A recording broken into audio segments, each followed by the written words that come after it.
name is Rawle Friday, and I am the regional manager for Region 10. Most of the progress in Linden would have been centered around the LWSRP, the Linden Water Rehabilitation and Supply Program. And in doing so, there are quite a lot of things that has been done over the last number of years. In this phase, that would have included the construction of two new water treatment plants, one situated at the Millis Ward and the other situated at Wisra. One of the most significant improvement that we would have seen from this project would have benefited some 1,800 persons or so, primarily in Blueberry Hill. In Blueberry Hill, there were some serious issues that relates to water supply and distribution. There were persons, at least I could recall in our survey subsequently, there were residents who said they did not receive water for almost 19 years.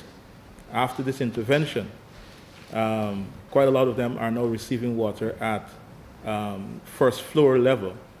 And more than that, some were receiving some water like in the evening, and persons had to be trying to catch water, fetch water from sometimes in the wee hours of the morning, 12 and 1, just to have water enough to look after or to do their chores for the next day.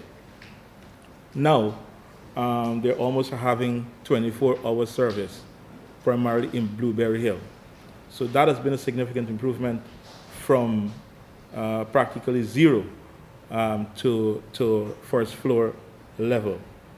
And in such, coupled with all of that with the LWSRP, there are several things that also are ongoing. The decommissioning of old mains. Now that is very significant, especially in the Mackenzie area. There has been lines there that has been put down there since probably around the 1950s. And as such, they're metal lines, and they're compromising quality. And so currently with the NRW team and with the staff in Linden, we are moving very assiduously to ensure that all the old mains are decommissioned. With that, there has been installations of new distribution and transmission mains along the main area of Mackenzie. But we've also looked at other areas, like for example, in West Patuca. The entire network in West Patuca was replaced, and this was primarily to ensure an improvement in terms of quality and to reduce the possibilities of contamination of the mains. Because most of the mains in West Patuca were done by self-help, and they are exposed, and quite a lot of them are in the drains. So we had to move very quickly to, in our thrust for improved quality in supply, to put such a project. There's also a section of about 50 persons who will also benefit in having water for the first time in that area through that project. We've also looked at Green Valley. That was an area that just had some pieces of 2-inch lines. That we have rehabilitated the entire network in that area for those persons. There has been several other works in terms of our bypass lines.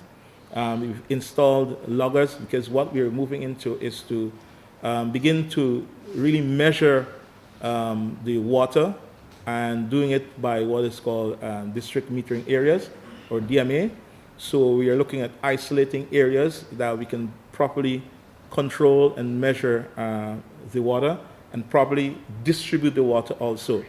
We found, especially in places like Amelia's Ward, there are some, because of Linden being that kind of hilly geographical area, there's some water that some persons who are receiving pressure as much as 25 psi, and some persons are receiving as low as 5. Why? Because of the hill situation. Through this project, the DMA project, that will help to balance the water so that we can properly distribute water to all the various sections. Ongoing right now, as in an effort to ensure that there is sustainability, we are also looking at the rehabilitation of the Mackenzie and the West Tutuka plants to ensure that there is that level of continuity and sustainability in the supply of water. Just about 5% of persons are having some challenges in receiving water, and again, that's primarily in the Miller's Ward area. Currently, there's a project that is now ongoing, and that is to install a transmission line directly from the new reservoir, new constructed reservoir, to a booster station. Through that intervention, the upper end of Amelia's Ward, the northern area of Amelia's Ward, that will facilitate just about 400 or 500 persons. Would it receive an improved level of service and improved water supply? For the other set of persons, they have about 12% or so who are receiving water 24 hours, and the rest of the residents are receiving water just about 18 hours per day. With the other interventions that will be occurring, and like the managing director says, we are moving towards a 24 hours supply, and as such, it is all a work in progress. All the work that has to be done, of course, will be done incrementally, and as we go along through the years, through this year and into next year, there will be some major changes, and you will see the necessary improvement as we go along.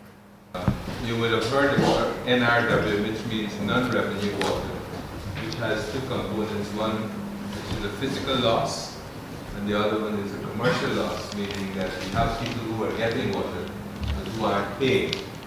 So we have a significant issue with the NRW aspect in Guyana. A major part of the physical loss is about 40%.